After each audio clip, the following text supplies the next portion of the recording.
Bem, então hoje nós vamos ver a parte de cinzas, né? Toda aula eu vou fazer uma pequena recordação, né?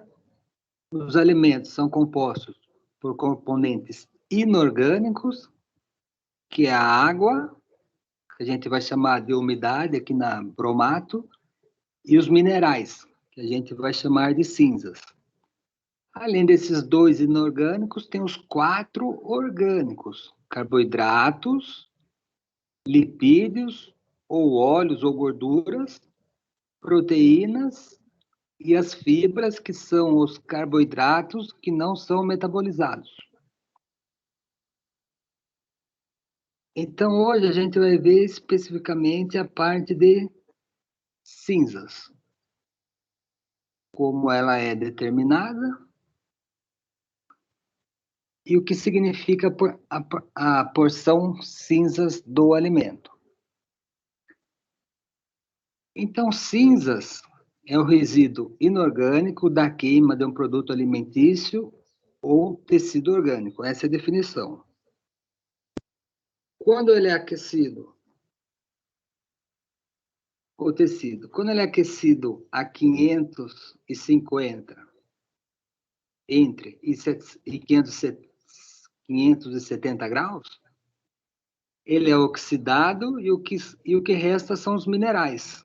Então, são formados óxidos que evaporam, né? E o que restam são os minerais. Ah, professor, e por que a dosagem de cinza é 550 graus? Porque a partir desse valor, né, a partir de 600 graus, até alguns minerais já começam a se volatilizar, tá bom?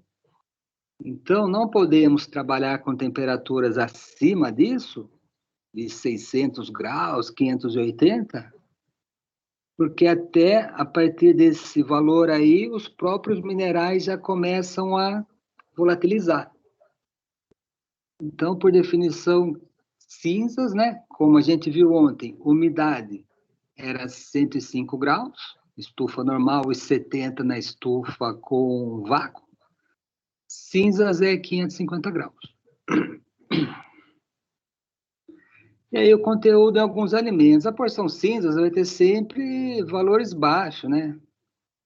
O que resta de minerais. Por exemplo, no açúcar, 0,02%.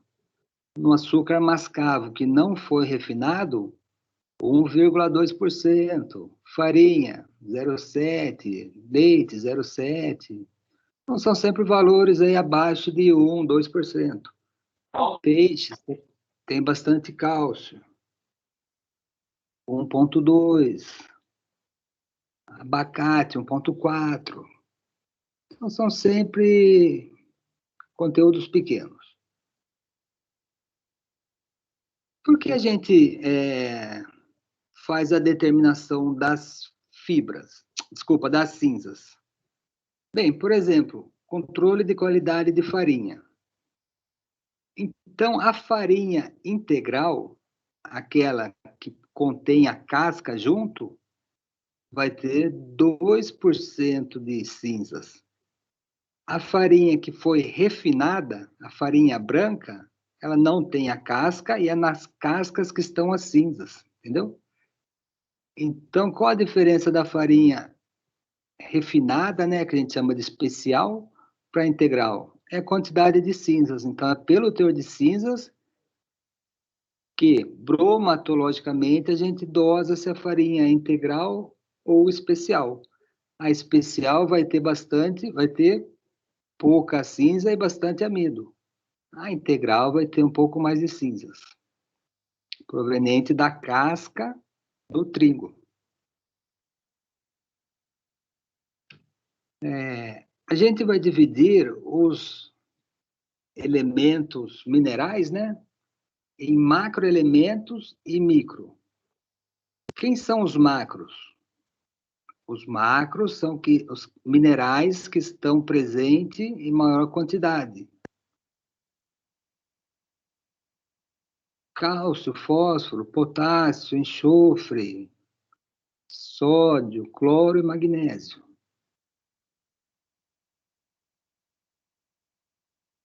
Microelementos vão estar presentes em menor quantidade. Ferro, iodo, cobre, zinco, cobalto, manganês, ferro, selênio, vanádio.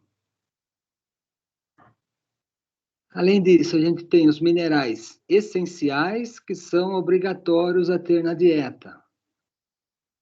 Cálcio, fósforo, magnésio, ferro, iodo, zinco, manganês, cobre, cobalto, enxofre, potássio, sódio e cloro. Os não essenciais, que não estão presentes aí em cima, que a gente só consome pouco na nossa dieta. Não são obrigatórios. E, além disso, tem minerais que são tóxicos, ou seja, fazem mal para o ser humano. Berílio, chumbo, cádmio e mercúrio. São os tal dos minerais pesados, né? Que são o quê? Prejudiciais à nossa saúde. Berílio, chumbo, cádmio e mercúrio. Minerais que fazem mal.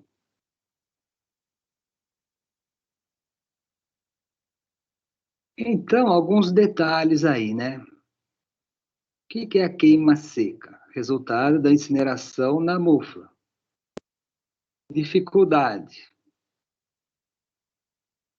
Alimentos ricos em fósforo formam uma massa vítrea.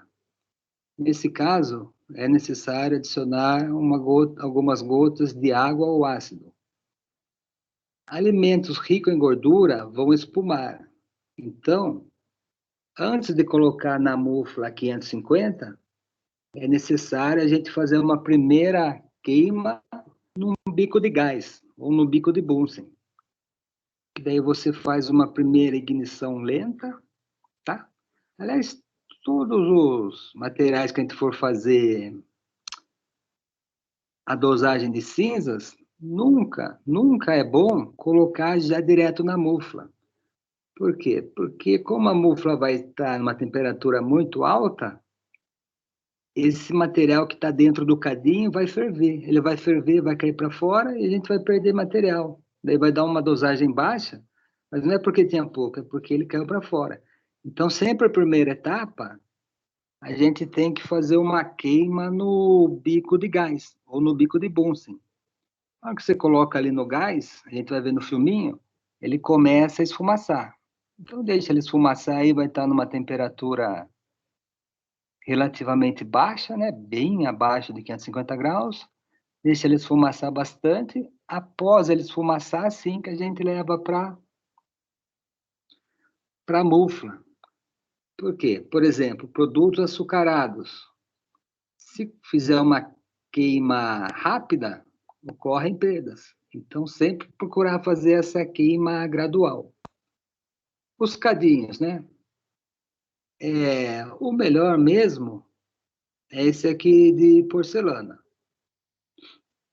O cadinho de aço, muitas vezes não aguenta a mufla, por quê? Temperatura muito alta, ele sofre deformação ou até mesmo sofre derretimento, né?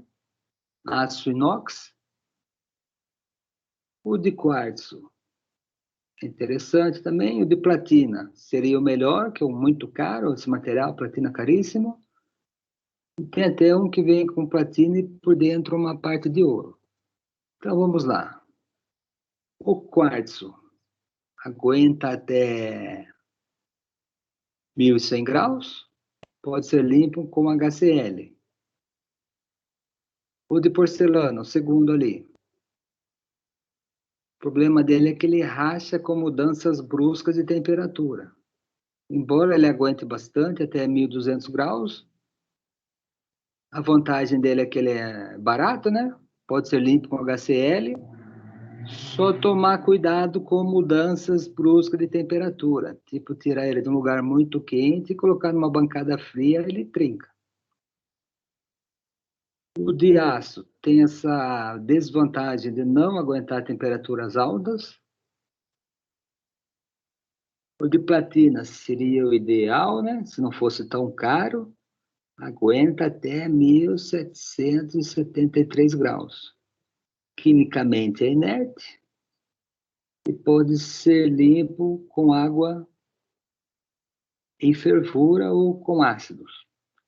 O de ouro platina também, com certeza o problema é o custo elevado, mas aguentaria até 1.100 graus. Enfim, o mais indicado mesmo é de porcelana, aí, tomando cuidado só para não tirar ele da mufla, né? A temperaturas muito altas, então o certo é sempre aumentando a temperatura gradualmente e depois ir diminuindo gradualmente também. Então essa é a queima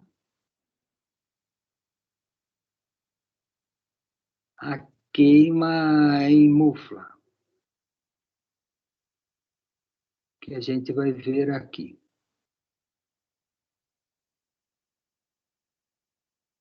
Composição centesimal, determinação da fração cinzas.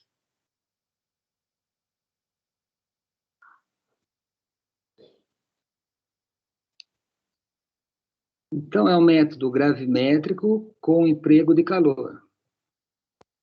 Fundamento. O método está baseado na determinação da perda de peso que ocorre quando o produto é incinerado a 550 graus, com destruição da matéria orgânica, sem apreciável decomposição dos constituintes do resíduo mineral ou perda por volatilização. Isso já começa a ocorrer acima de 600 graus.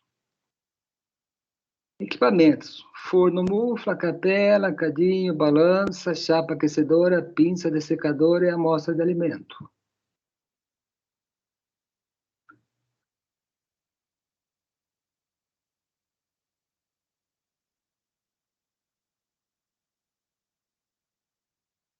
Procedimento.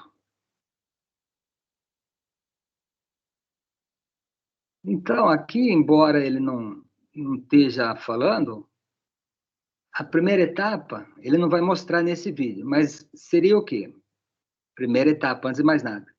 Pega esse cadinho, aquece ele na mufla, a 550 graus, por 1 hora. Não está mostrando aqui. Para quê? Para qualquer tipo de resíduo que tiver aqui no cadinho, ser incinerado. Após esse cadinho ser aquecido na mufla por 1 hora, daí sim a gente vem aqui, coloca ele aqui no dessecador e deixa o quê? Por mais meia hora para ele ficar à temperatura ambiente. Daí, então, aqui essa primeira etapa ele não mostrou. Ele está na temperatura ambiente, é mais ou menos o que a gente viu por umidade, né? Vem aqui com a pinça, coloca o cadinho na balança, fecha a balança, anota as 4 casas decimais depois da vírgula, que é o peso do cadinho vazio, né? Tara a balança, coloca a amostra. Normalmente a gente trabalha com 5 gramas ou 3, né? Ou até 2 gramas, né? Mas normalmente é 3 mesmo, 3 gramas aí. Que também não precisa ser exato esse valor. O que importa é o quê? Anotar aqui certinho na balança. Então, deu 3, 2, não, ainda deu 2, vou aumentar.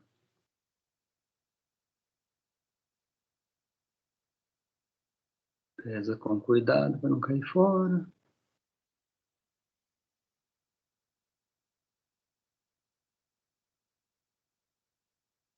Dois e meio, 2,57.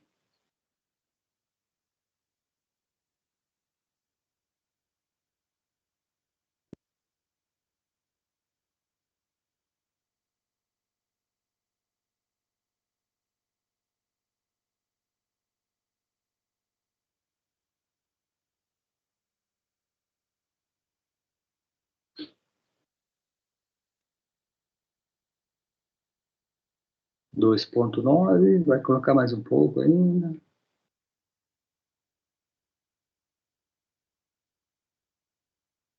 Aí. 3. Então, anota as 4 casas aí, né? 3,0. 394. Nota certinho esse valor.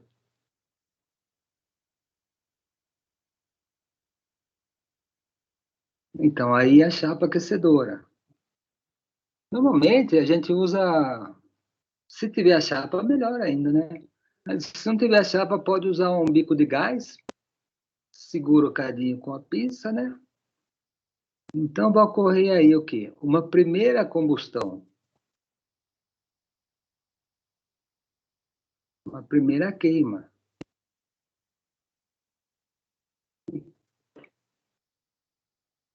Só que aí está longe da 550 graus, mas já está uma temperatura alta.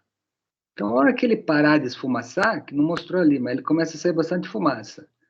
A hora que ele parar de esfumaçar, a gente vem para a mufla. A mufla, você vê que ela lembra. Qual a diferença dela para a estufa? A estufa ia até 150 graus, né? A mufla, normalmente, ela chega até 1.500, 2.000 graus, tá bom? Ela tem essa parede aqui por fora, que é um material que chama-se refratário.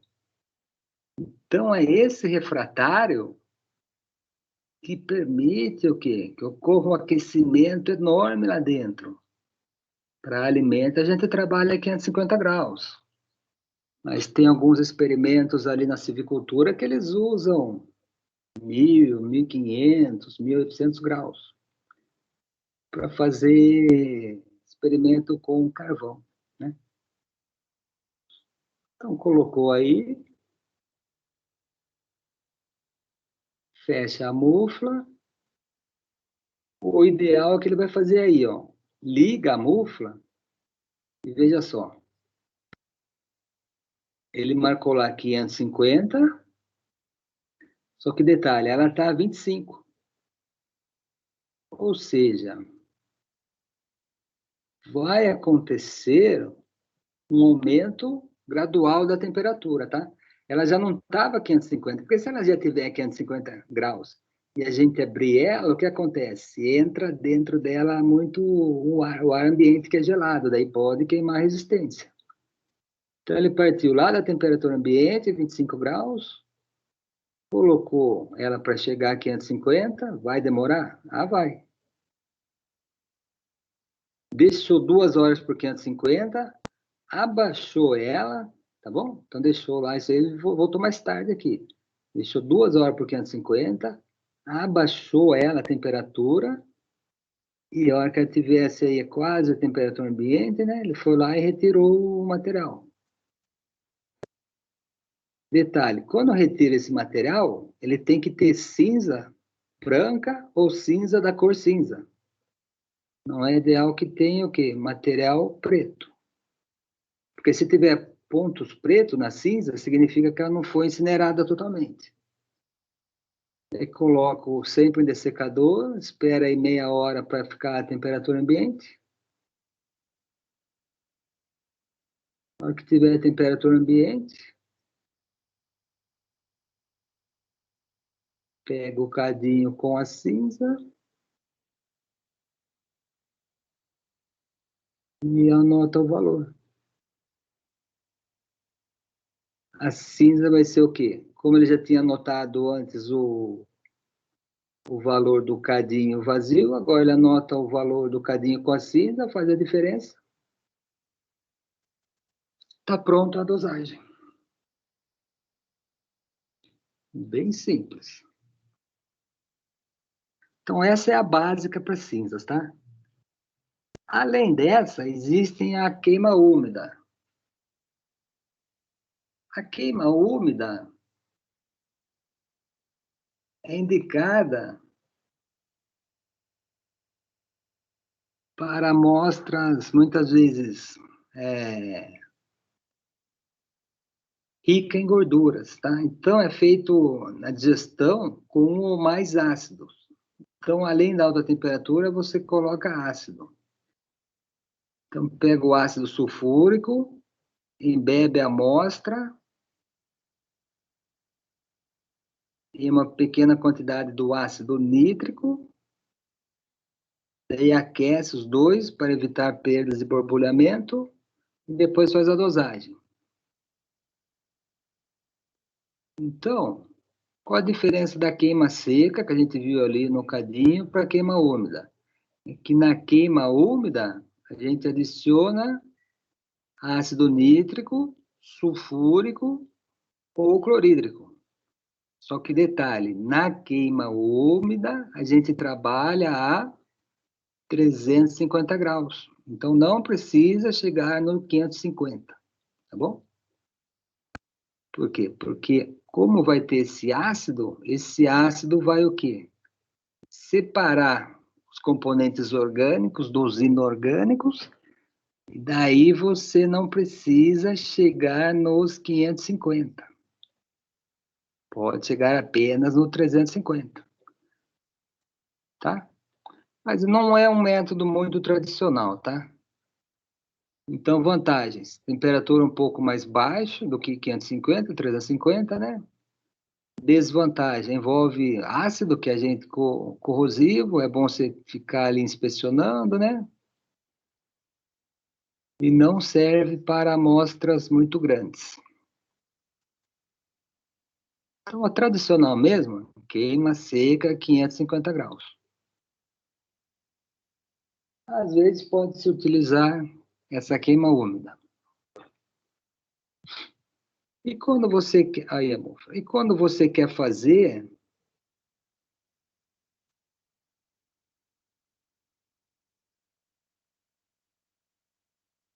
a determinação de aí a procedimento, né? A determinação de um mineral. Então, nesse processo aí, a gente vai ter a determinação de todos os minerais. Por isso que é cinzas total, tá bom? Só que você não sabe qual mineral. Você não sabe se é cálcio, se é fósforo, se é ferro, se é manganês. E quando você quer saber o mineral específico, daí o procedimento é mais complicado. Normalmente você vai ter que utilizar ou um equipamento de absorção ou emissão atômica, ou uma fotometria de chama, ou um equipamento de espectrofotometria. Você faz primeiro essa digestão, né? Essa é a primeira etapa, a gente vai ter que fazer, seja ela úmida ou seja ela seca. Então, primeiro você faz essa etapa, fica só as cinzas. Depois de feita essa etapa, daí a gente parte para outra. Então, vamos supor cálcio, quero dosar cálcio. Para dosar cálcio, a gente faz, após obter as cinzas, prepara uma solução ácida dessa cinza e faz uma titulação com EDTA, em pH 12. Daí depois lê como método volumétrico, né? Lê quanto foi gasto do EDTA para fazer essa titulação. Na pureta, né? Então coloca o EDTA lá em cima, a cinza lá embaixo, e deixa pingar até chegar no pH 12. A hora que chegar no pH 12, vê o volume que foi gasto e faz a regrinha de 3 lá para saber o cálcio. Quem que vai ter mais cálcio? Normalmente leite, queijo, né? Sardinha tem bastante cálcio, feijão, castanha, tá? Ovo de galinha. Pro fósforo é um método. Então, primeiro foi titulação. Agora é o método do espectrofotômetro, né? Que fundamenta-se na reação do íon fosfato com vanadato molibdato de amônia e na formação de um complexo amarelo que pode ser lido a 420 nanômetros. Então, você pega a cinza, mistura ele com vanadato molibdato de amônia e depois lê no espectrofotômetro.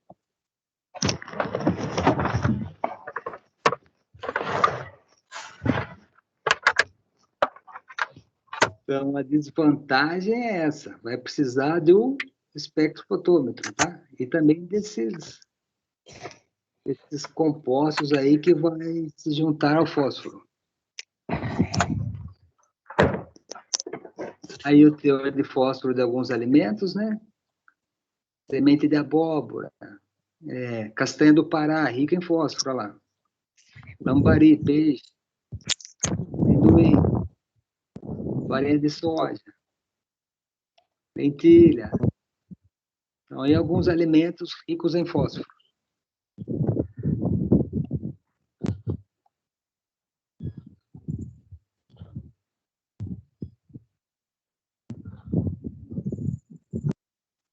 E para a gente fazer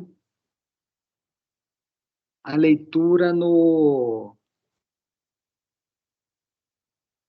aparelho de absorção atômica, que é esse aparelho aqui, ó, caríssimo, né? Nesse aparelho, a gente vai conseguir detectar vários outros, ó. Sódio, cálcio, potássio, bário, lítio, estrôncio. Estão todos aí no aparelho de absorção atômica. Mas, enfim, primeiro tem que pegar a cinza, fazer o quê? Uma digestão úmida. Professor, Oi? uma perguntinha.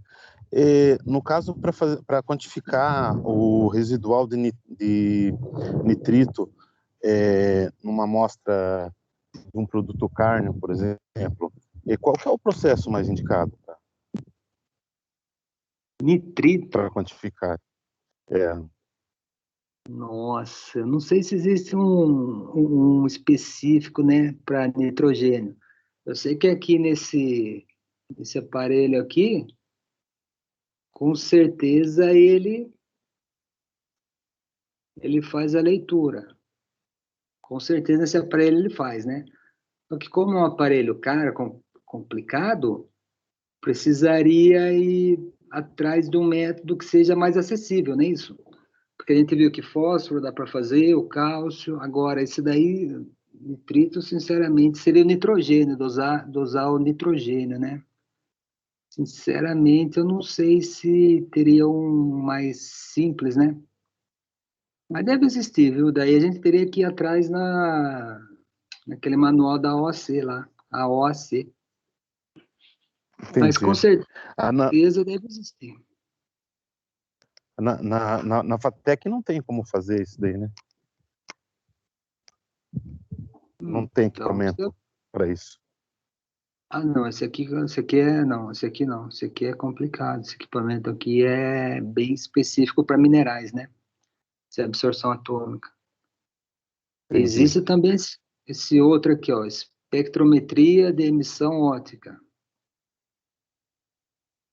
acoplada ao plasma. Também é outro equipamento, esse aqui é espectrômetro, aquele um ali é absorção atômica. Esses dois aí fazem, mas são equipamentos caríssimos, né? Pois é. E Vai ter que difíceis mandar fazer essas amostras aí, né? precisava mandar fazer,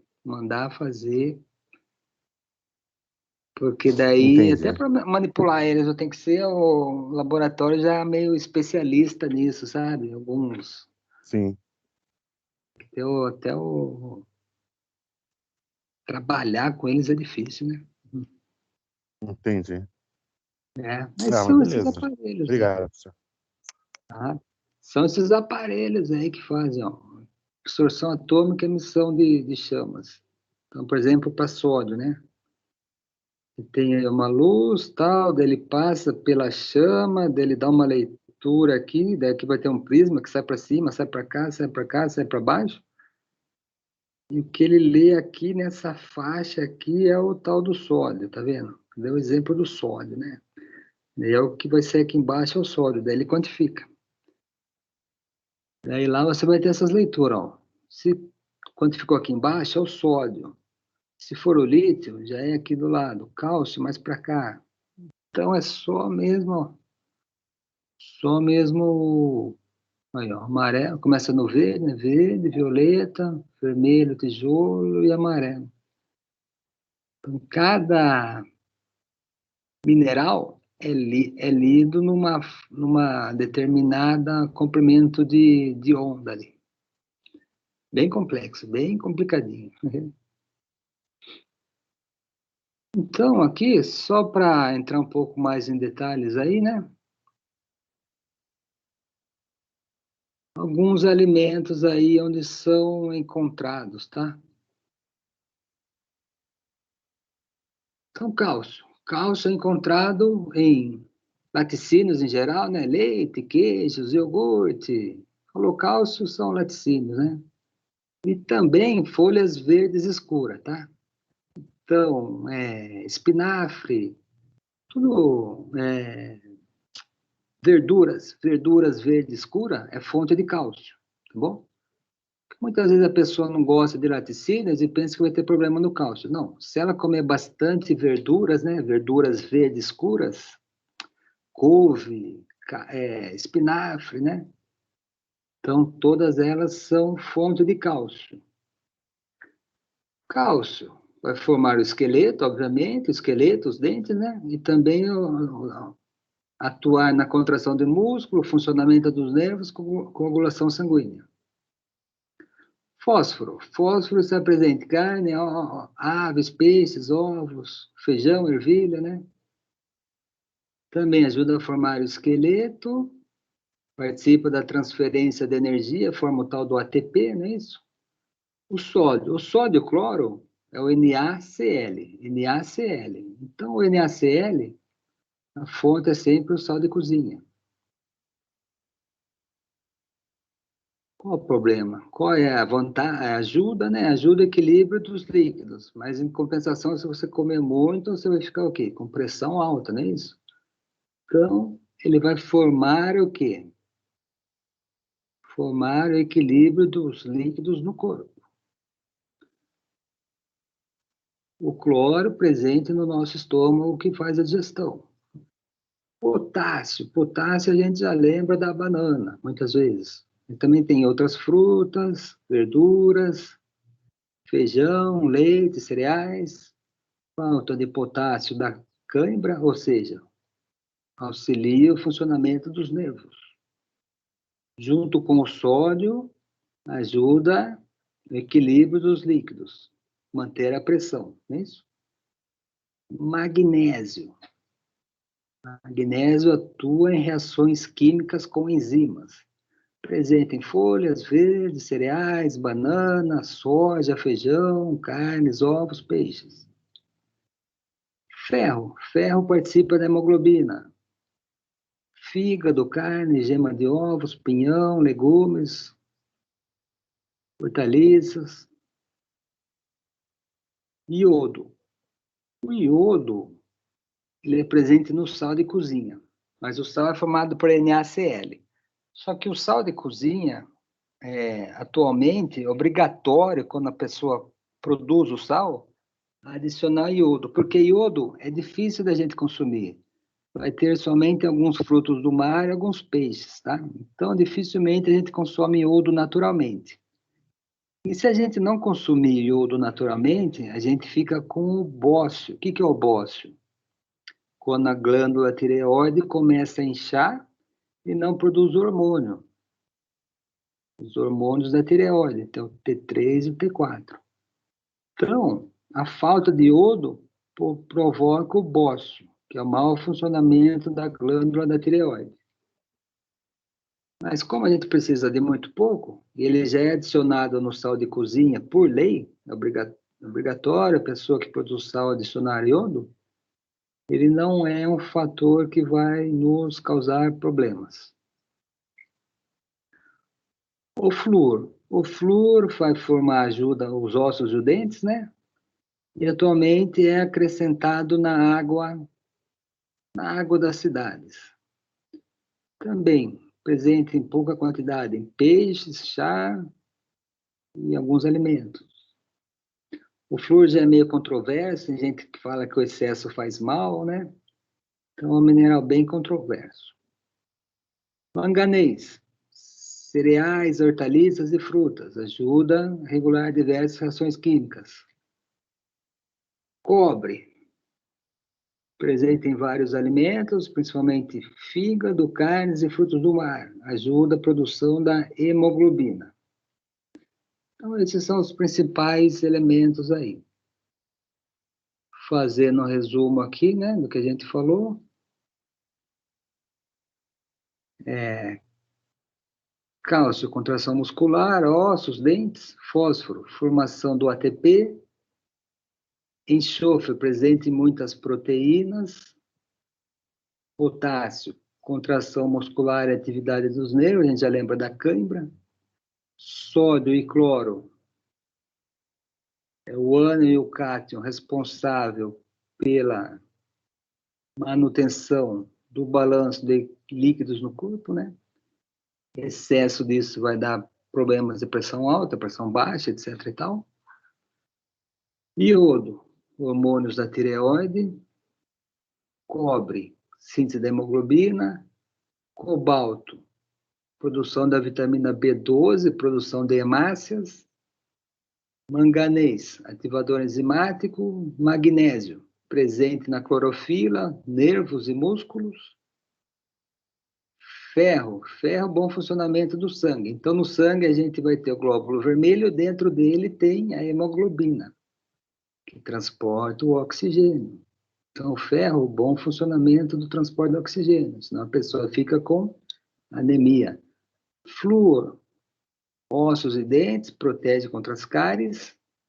Zinco, formação de diversas enzimas. Aí, algumas doenças relacionadas, né? Que a gente já viu. Cálcio. Bem, a gente pode citar o falta de ferro da anemia, né? Falta de cálcio, osteoporose, o problema óssea. Insuficiência renal, falta de alguns outros minerais aí. E assim vai. Fósforo a gente já viu, aí as fontes, né? Principais fontes. Magnésio, as principais fontes. Sódio, cloro e potássio, a gente lembra da pressão. Então, são presentes em sal, frutos do mar, né? Frutas, leite, carnes. Enxofre, carne bovina, aves, presente em proteínas, ovos, própolis. Então, em resumo, né? Se você tiver uma alimentação diversificada, você acaba absorvendo os minerais, porque são necessários em pequenas quantidades, mas estão presentes aí, ó, ferro. Ferro é mais alimentos de origem animal, mas também vegetais verdes escuros. Vegetais verdes escuros é sempre bom, viu? Ele está se alimentando. Feijão também, gema de ovos, tá vendo? Zinco também, ó, contra as fontes. Cobre, ostras, fígado, rim, nozes, leguminosas, mariscos. Iodo, frutos do mar, né? Iodo é difícil conseguir, ó. Sal iodado é o principal. Sal iodado. Flúor é água potável, então já vem acrescentado na água, né? A vantagem do flúor é que faz bem para o dente. Reduz suscetibilidade de cáries dentárias. Selênio. Falou selênio são sementes, nozes, castanhas, castanha do Pará, castanha de caju, tá bom? Então, selênio são sementes, tá? Também frutos do mar, rim, fígado, carne um pouquinho, aves, né? A vantagem do selênio, ele é conhecido como ser antioxidante. Ou seja, teoricamente, ajudaria aí a pessoa a viver mais, né? Esses antioxidantes são conhecidos por vitamina E também é antioxidante, né? Prolonga a vida, teoricamente. E assim vai. Aí estão os principais, né? Bem, Vamos ver se tem mais alguma coisa aqui.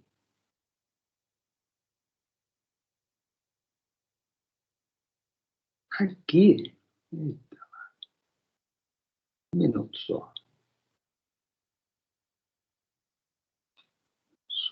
Peraí, um minuto só, peraí. Achei aqui. Aqui nessa apresentação, ele classifica, né? Ó. Então, os minerais em quê? Macroelementos. Que a gente tem que ingerir mais do que 100 miligramas todos os dias. Ou seja, DDR, dose diária recomendada, ou IDR, ingestão diária recomendada, é mais que 100 miligramas todos os dias. Então, vamos dizer, são os mais importantes, né? Macroelementos. Potássio, sódio, cálcio, fósforo, enxofre, cloro e magnésio. Microelementos, a gente pode ingerir quantidade inferiores a 100 miligramas